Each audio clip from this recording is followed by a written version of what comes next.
Hey guys, I'm your host, Tara A. Devlin, and welcome to this week's episode of Kowabana, true Japanese scary stories from around the internet. The latest volume of Kowabana, Volume 11, is now out.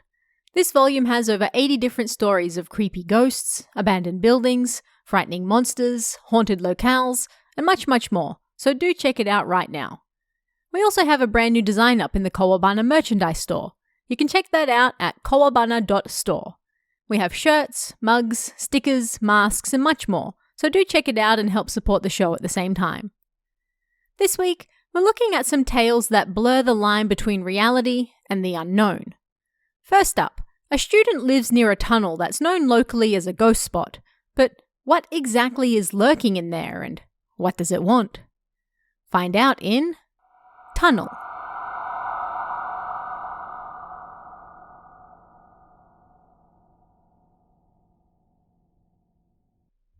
This is a story that really happened to me when I visited a famous local tunnel known as a ghost spot around town.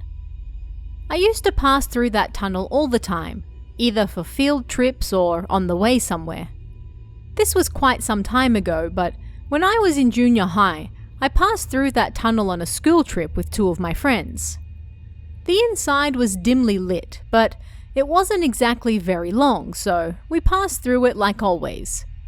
Numerous other people were there as well, so I wasn't that afraid of it. Anyway, about halfway through the tunnel, I saw a boy of maybe 4 or 5 years walking alone.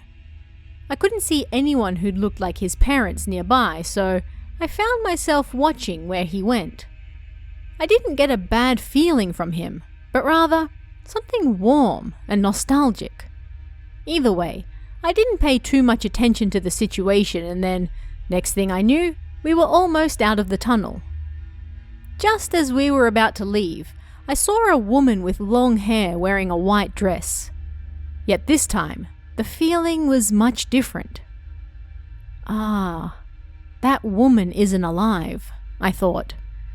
My whole body was like a mass of chills, like it was rejecting her very existence, and she creeped me the hell out. Still, I couldn't clearly see her face.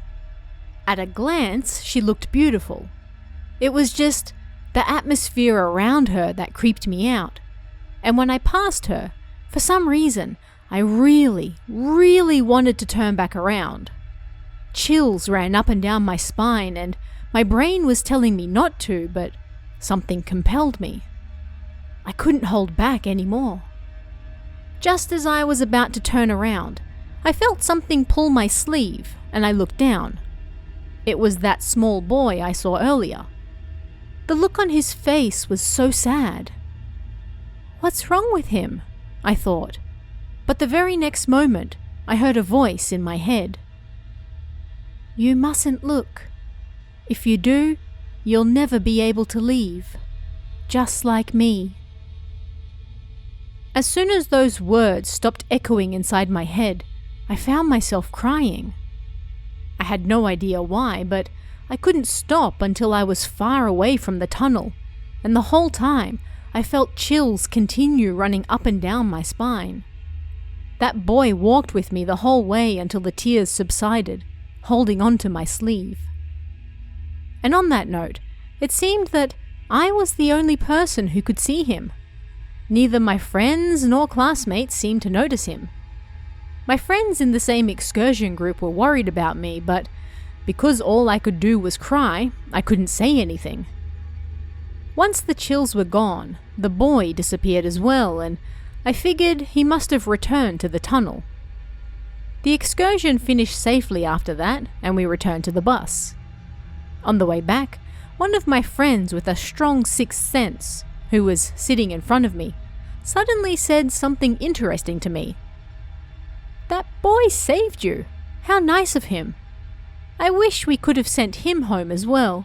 He's no doubt been there for an awfully long time.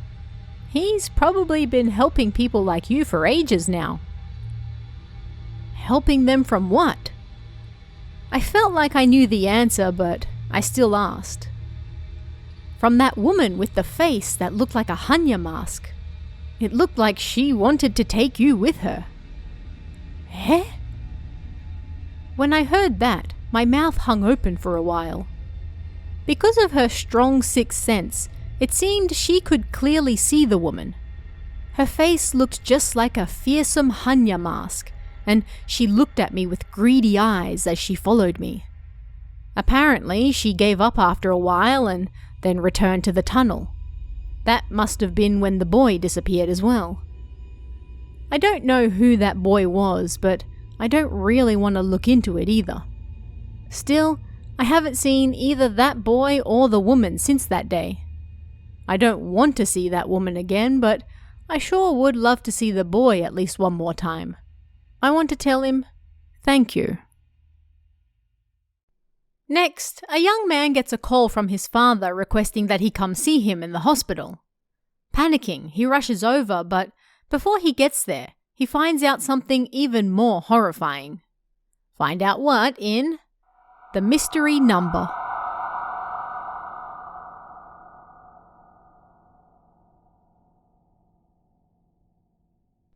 This happened before the "it's me" phone call scams became common, but even now I still don't really know what happened. One Friday, I got a call from my father just before I finished work. I was in the middle of a meeting, so I didn't answer. I tried to call him back once it was done, but this time he didn't answer. I finished work and around 9 p.m. I went to the convenience store to get something to eat, when once again my phone rang. I looked at the screen and it said it was from my dad. "Hey, it's me," my father's voice said. "What's wrong?" I asked. "I'm not feeling so well," he said, his voice a little muffled. "So I'm at the hospital and they wanted me to call a family member to come here. So if you're able to, could you?" "Where are you?" I asked, and he said he was at the nearby local hospital. My mother died when I was in junior high, and my father raised me alone. He was the only family I had left, so of course I couldn't refuse. "Of course I'll go," I said and hung up. The next day was a Saturday anyway, so I could just stay at Dad's place that night and it wouldn't matter how late things got. If I borrowed a rental car, it would take me about 2 hours to return to my father's place 2 prefectures over.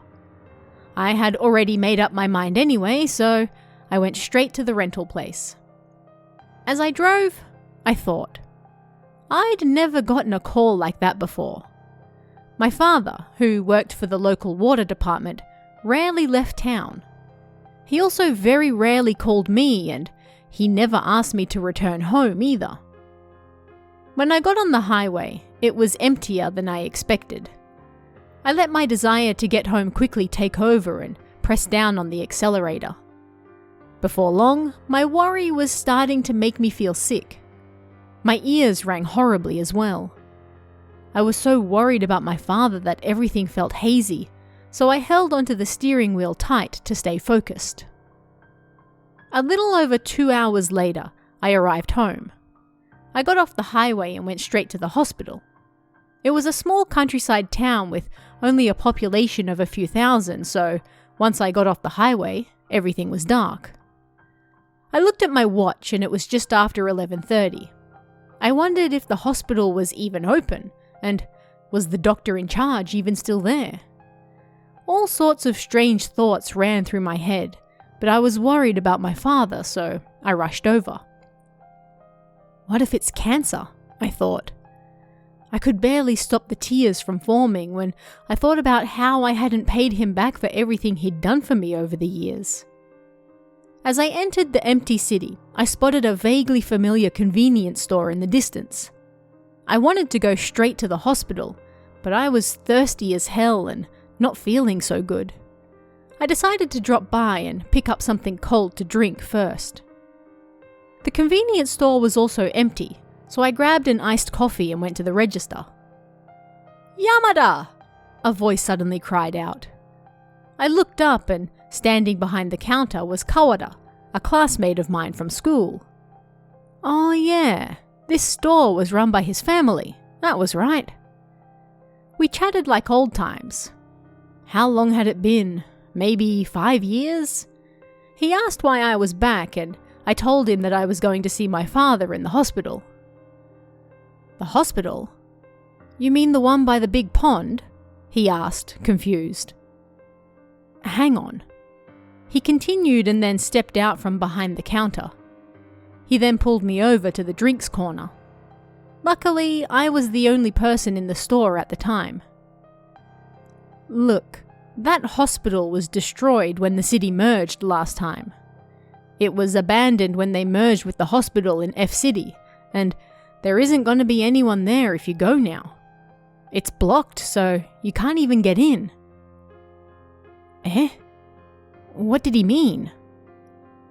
Tell me your dad's number, he said, and I showed it to him on my phone.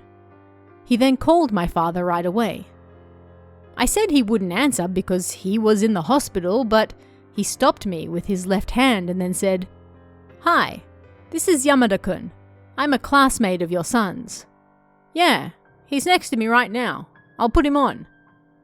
He then handed the phone to me. "Hello?" I said. "Hey, what's up?" my father replied. I swallowed the words I really wanted to ask. "Hey, didn't you tell me to come see you in the hospital?" And instead asked, "Oh, nothing. How are you? Are you okay?" "Yeah, I mean, both my head and my wallet are hurting, but other than that, no problems," he said with a pleasant laugh. Karaoke was playing in the background and he was in good spirits despite the fact it was nearly midnight. He most definitely wasn't in the hospital, and he was healthy enough to be singing karaoke at this time of night. Well, I'm just in the area for work, so I thought I'd give you a call before I leave," I said, and then hung up. I handed the phone back to Kawada. "What the hell?" I muttered. "Don't worry about it. Just drink your iced coffee. You don't need to visit the hospital anymore, so you should probably go home now. If you head over there now, you'll no doubt just get attacked by some delinquents who will toss you in the pond. I'm glad you stopped by here first," Kawada said with a smile. I had no idea what was going on, but at any rate, my father was okay, and despite the strange call, I couldn't find it in myself to visit the hospital this late at night to check it out. And so, confused, I decided to go straight back home. I left the convenience store, got back in the car, and it was just before 3 a.m. when I finally arrived home. When I opened the door, I was exhausted from all of that driving as I was from a full day's worth of work, so I went straight to bed without even showering first. A phone call woke me up before noon that same day. I looked at the screen and it said it was from my dad again. "Hello?" I answered. "Hey, how are you? Sorry I wasn't home last night. Did something happen?" he asked. I felt uncomfortable explaining the strange story, but in the end, I told him what happened. I got a call from him, he asked me to come to the hospital, and then I went to the convenience store where Kawada stopped me. My father checked his own phone, but there was no evidence he had ever called me on it. He was then silent for a moment. "That hospital isn't even open anymore. Whether you go there at midnight or during the day, nobody will be there. But more importantly, you visited Kawada's family convenience store, and he was there?" I told him that he was, and it was his phone that I called from. My father muttered unhappily at that. But that store closed 6 months ago. The whole family went missing. The grandmother put in a missing persons report for them all," he said. "And the number that called me last night said nothing but zeros. I thought my phone was broken, but when I answered, a young man said he would put you on." We both fell silent, but then my father seemed to regain his composure. "Anyway, everything's all right now. Are you okay? You're not tired? Work's going well? Make sure you don't get into any traffic accidents, okay? I'll call you again soon," he said, and then hung up. Phone spoofing and copying SIM cards weren't a thing at the time, so I have no idea what happened. Is it even possible to make a phone call from a number that's nothing but zeros? It's been several years since then, but the Kowabana family is still missing too. Are people destined to meet, or is it all nothing but a giant coincidence? For the man in this next story, he's still not quite sure. Find out why in 8 years.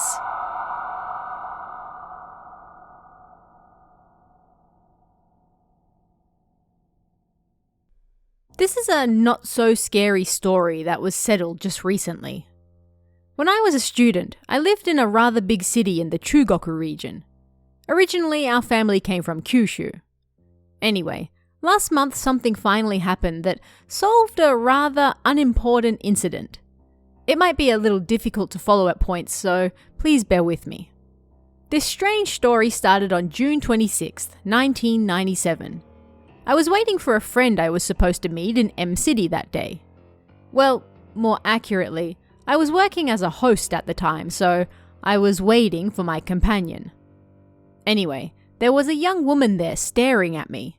She was about 100 meters away, and how can I put it? It was like we were both aware of each other. There was a large LCD screen in the center of town, and the J-League was playing pretty loudly on it. I remember all of this taking place around me. This young woman was staring at me, but it wasn't like she was a ghost or anything. She was eating ice cream with a friend, but every now and then she'd stop and just stare at me. Well, I was blonde at the time, and despite the fact it was summer, I was dressed all in black, so I guess it wasn't that odd that someone might find my appearance strange and look at me like that.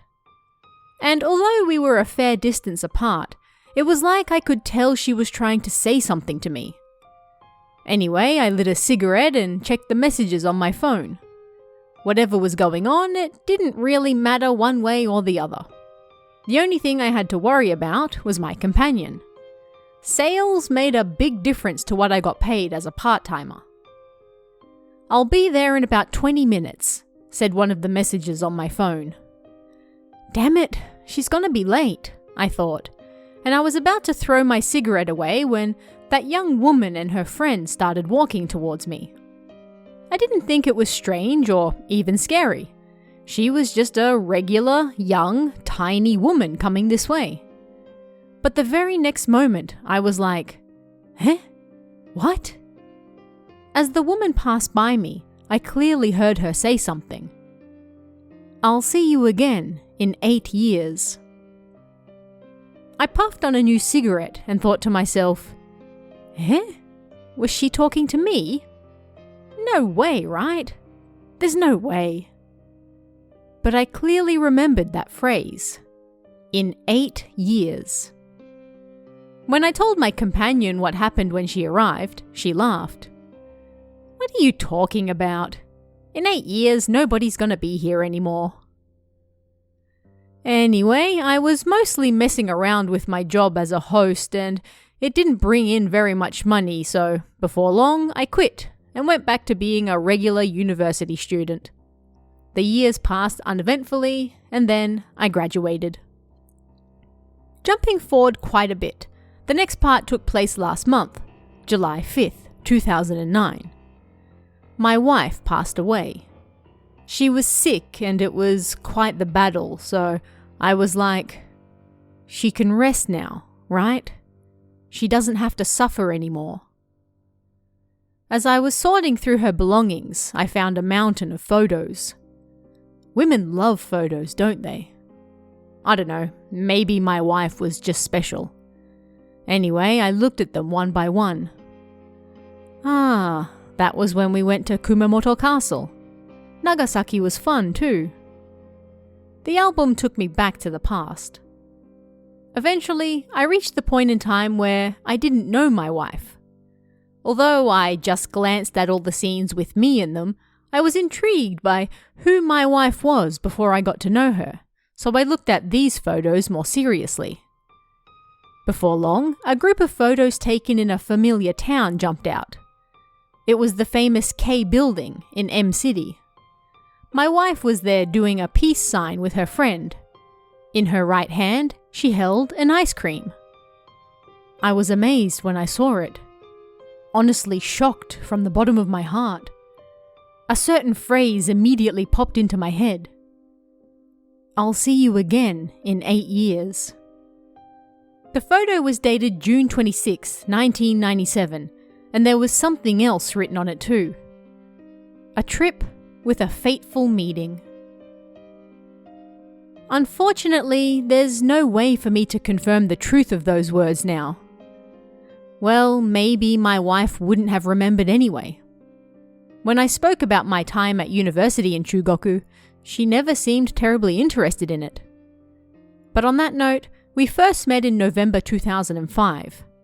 That would have been 8 years after we first met. My wife was from Kagawa, and she was visiting the Chugoku area on vacation.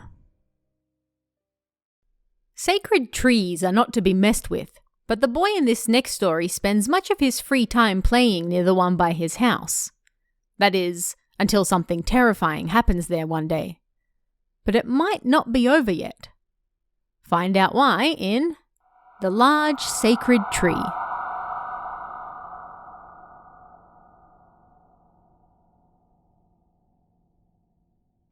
This happened when I was still in the 1st or 2nd grade, I think. I lived next to the remains of an old shrine, and although it's a gateball field now, in the past there used to be one large sacred tree still on the grounds.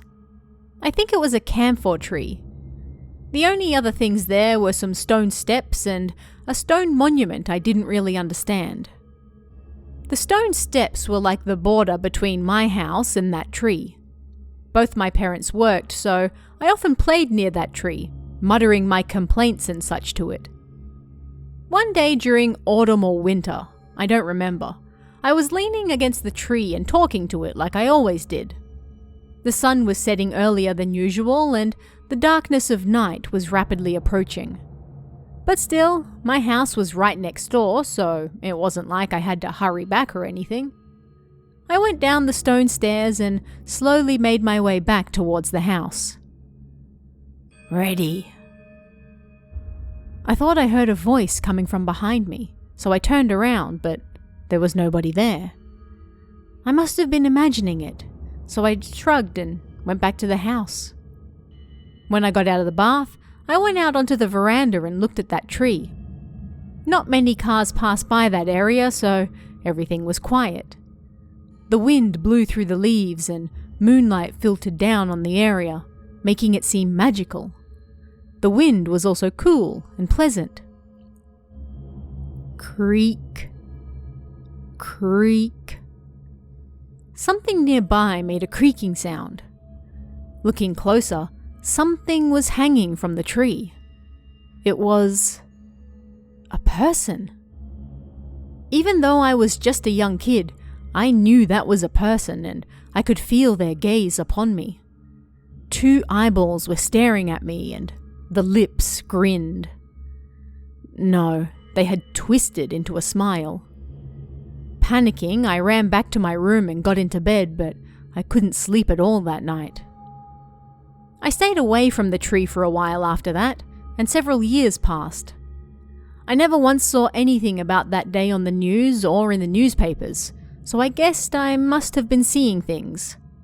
At least, that was what I told myself, and I pushed it away into a far corner of my brain. I had pretty much completely forgotten about it, and then one day, I found myself standing under that tree again. It was an evergreen, so there were still leaves on it, and the snow that piled on them blocked the sunlight out like a roof. I leaned against the tree and, in the silence, I heard something. I couldn't make out what it was saying, but I looked up and there were bare feet hanging right above my face. Looking even higher than that, there was a person with their neck strung out long like a giraffe, and they were swaying from the tree. A sound that was barely even a scream escaped my throat, and I jumped back in surprise. With a crash, the body landed at my feet. It no longer looked human, and where its back would have been was a lump of something dark red that kind of looked like a child. I bolted down the stone steps, and as a chill ran down my spine, I turned to look back, and a ball of something was rolling down the steps towards me. It ended up right in my hands, as though I had intended to catch it. It looked more like a human face than a ball, with flesh sticking out and protruding lips. I couldn't move, and then it smiled at me. Just like that day when I was a child. "Hey, kiddo, are you going too?" I passed out, and when I came back to, the lady from next door was looking down at me. "What happened?" she asked, but I had no idea how to answer that question. I wasn't even sure of what happened myself. I have no idea what happened near that tree in the past, but every year, 2 higambana flowers grow at the base of its trunk. A fateful, unexpected meeting of strangers changes one man's life forever, and he might not make it out of this one alive. Find out why in Railway Crossing.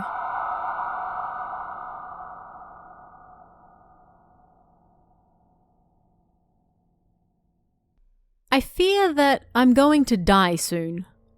It'll probably be heart failure or something, but not from illness. I'm going to be killed. I doubt anyone is going to believe me, but nevertheless, let me leave behind the real reason why I'm going to die.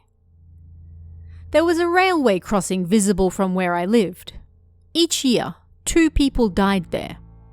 They were always people who took their own lives. Generally, I'm a night owl, so I never really saw these things, but if I was particularly unlucky, then I might come across some evidence of what happened once in a while. Of course, I never wanted to see anything like that ever again. But more than anything, I was quite the fan of the spiritual side of things, and when I went out at night, I got excited about the prospect of maybe running into a ghost there.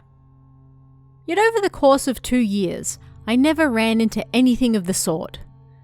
But then, 3 weeks ago on my day off, I was on my way home from a drinking party with some flowers my colleagues gave me.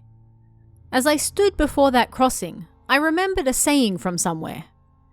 If you place flowers where people often die, you will summon those spirits back. My colleagues had given me the flowers, for which I was grateful, but if I took them home, I'd inevitably end up throwing them away. As such, I decided to leave them by the crossing, and then continued home. That night, I couldn't sleep, and in the morning my eyes were still bleary. I glanced out the window, honestly just looked in that direction without thinking, and saw a man in his 50s wearing a light blue jumper hanging around the crossing. No way, I thought, and as I watched him, I heard the familiar ringing of the crossing bells and the gate lowered. I looked at my watch and it was time for the first train of the morning. When I looked back out the window, that man had stopped and was looking at the flowers I'd placed there the night before. The train got closer. The man continued looking at his feet. My heart beat faster. The train was almost at the crossing. I couldn't take my eyes off the man.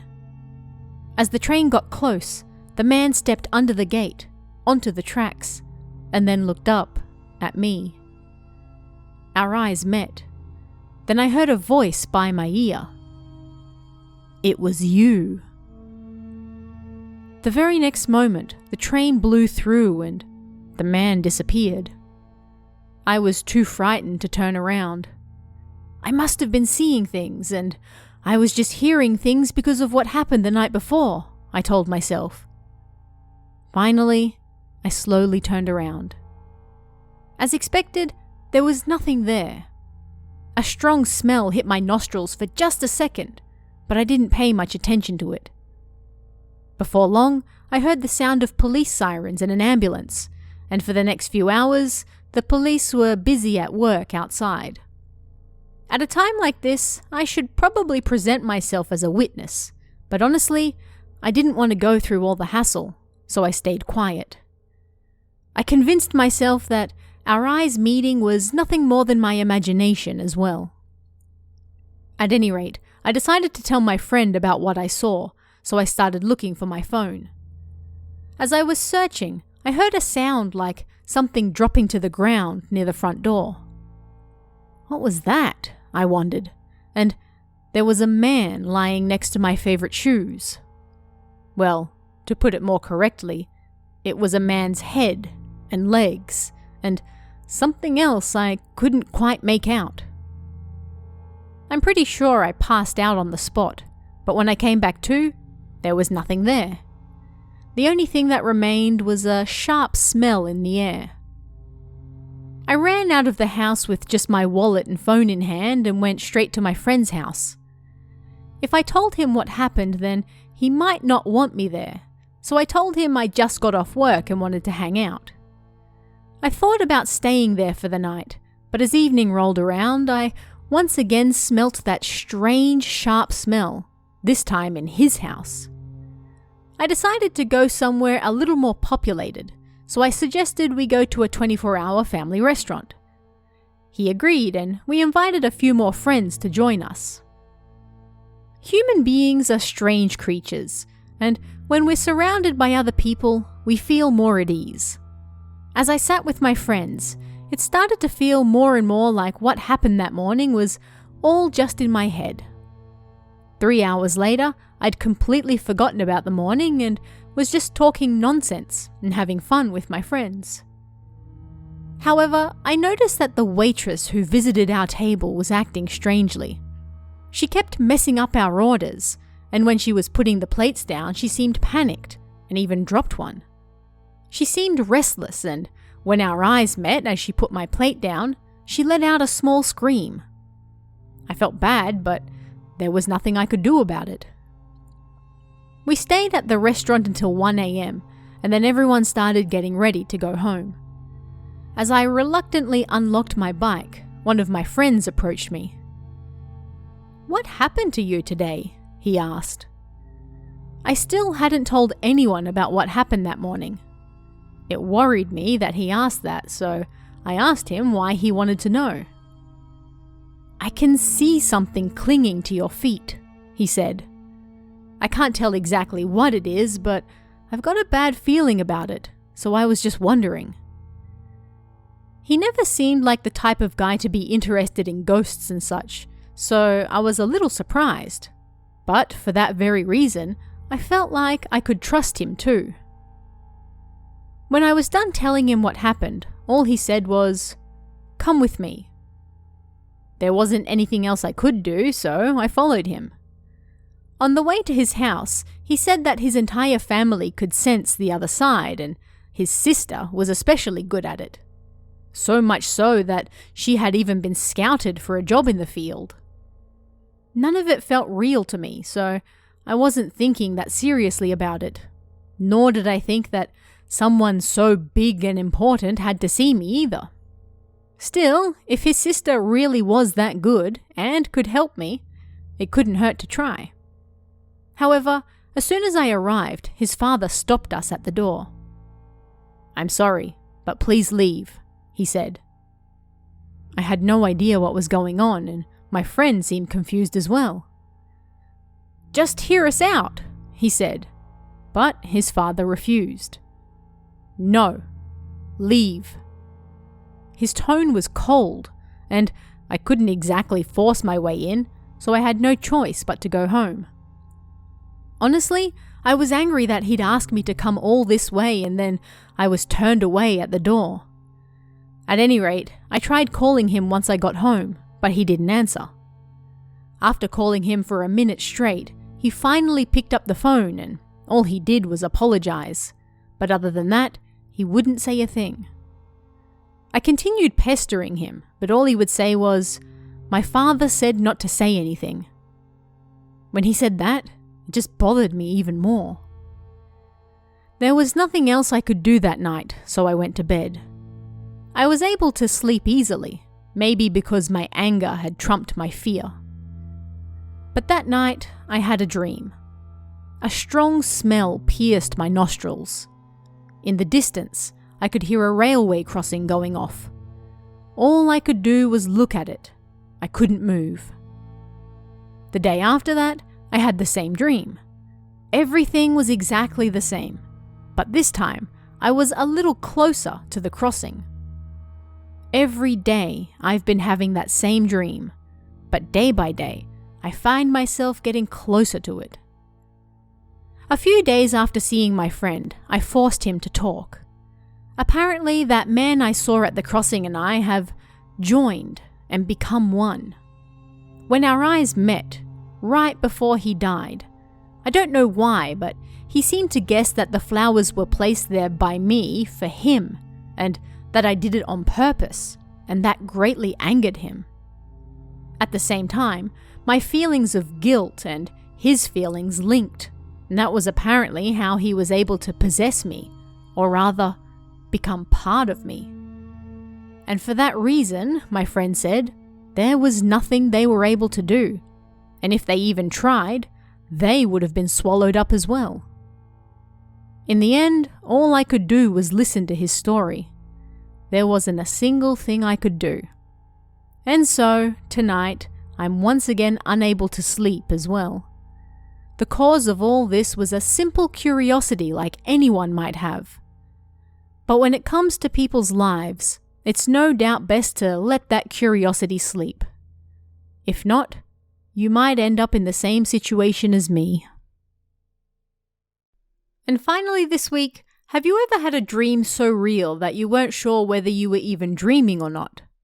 What if it happened several times throughout your life? How can you tell if this time it might actually be real or not? Is there even a way to tell before it's too late? Find out in Man in the Dream.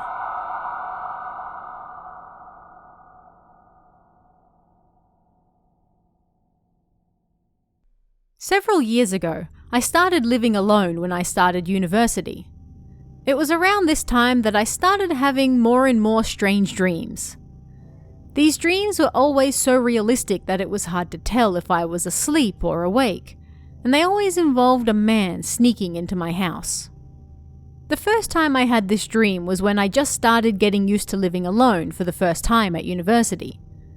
I lived in a special women's-only apartment on the first floor near the university, and these apartments were popular because they were fully furnished, came with free Wi-Fi, and had good security as well.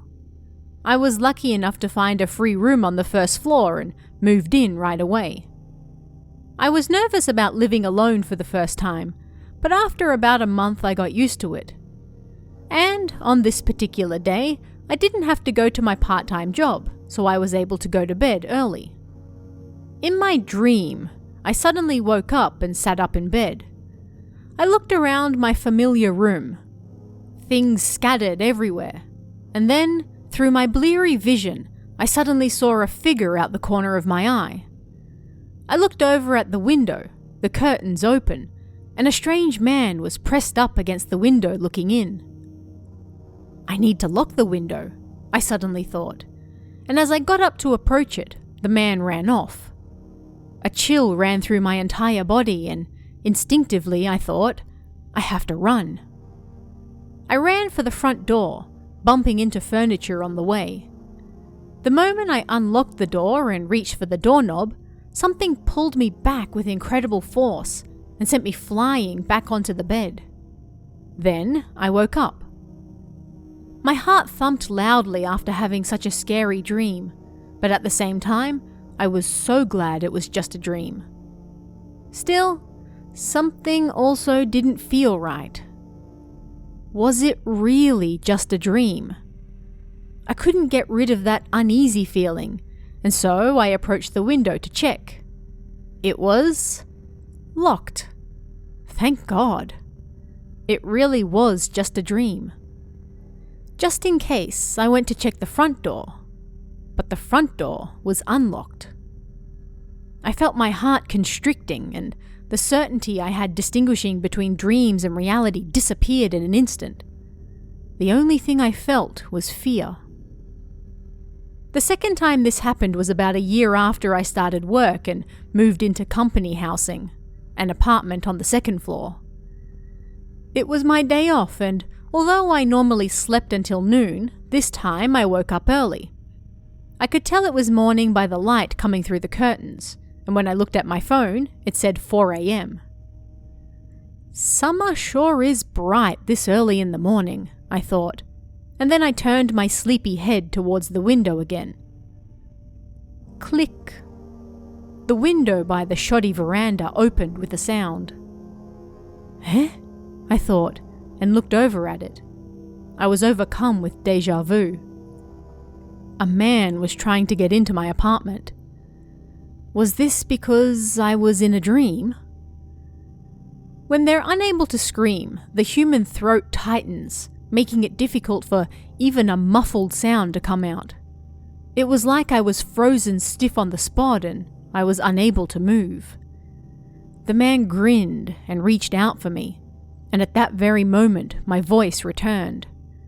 I don't remember exactly what I screamed, but I feel like it was something like, "Police! Call the police!" The man then flinched and stopped moving. Next thing I knew, my body was moving of its own accord. I jumped out of bed and grabbed the man. Looking back on it now, I was rather daring. I tried to attack him and, in a panic, the man ran out onto the veranda and jumped from the second floor. I followed him outside, and in the crisp morning air, a lone man ran at full speed down the empty street. Once I was sure he was gone, I stumbled back to bed. It was there that I woke up. It took a while for my brain to realize that it was just a dream. Again, I went to check the veranda to confirm, but both the window and the front door were locked this time. But still, even though I knew it was a dream, I still felt uneasy. And then the third time. It was about 3 months after I changed jobs and moved to an apartment near the station, the third floor. I had to run an errand early in the morning, so I was getting ready. I could sense someone looking at me from the window, so I glanced at it. A person was standing on the emergency stairs of the building across from me. I sometimes saw people smoking or on their phone there, so I didn't think much of it and went to close the curtains. But as I did, our eyes met. Then they grinned. Again, I was struck by a strong feeling of déjà vu. Ah, I've seen this person somewhere before, I thought. Suddenly, the dreams I had came back to me, and in a panic, I closed the windows and then cowered in fear. I stayed like that, and then, after some time had passed, I finally stood back up and looked outside again. The man was gone. Ever since that day, I've been too scared to open the curtains again. A huge thank you and shout out to this week's Cummy tier members, Christina and S-. It's thanks to your support, along with everyone else, that I'm able to keep doing this show, so thank you very much. Don't forget to check out Kowabana Volume 11, out on Amazon right now, and check out our newly revamped merchandise store at kowabana.store. And if you'd like to chat about this week's stories, come and join us in the Kowabana Discord. You can find that link in the description or on kowabana.net. You can also check out our Patreon at patreon.com/TaraADevlin for exclusive bonus stories and extras, or our YouTube channel at youtube.com/KowabanaJapan for all sorts of Japanese horror you won't find anywhere else. Thanks guys, stay safe, and I'll see you again next time for even more Kowabana, true Japanese scary stories from around the internet. Want even more scary stories? Head over to kowabana.net for new translations every week. You can also join our Patreon for exclusive stories you won't find anywhere else. Head over to kowabana.net now.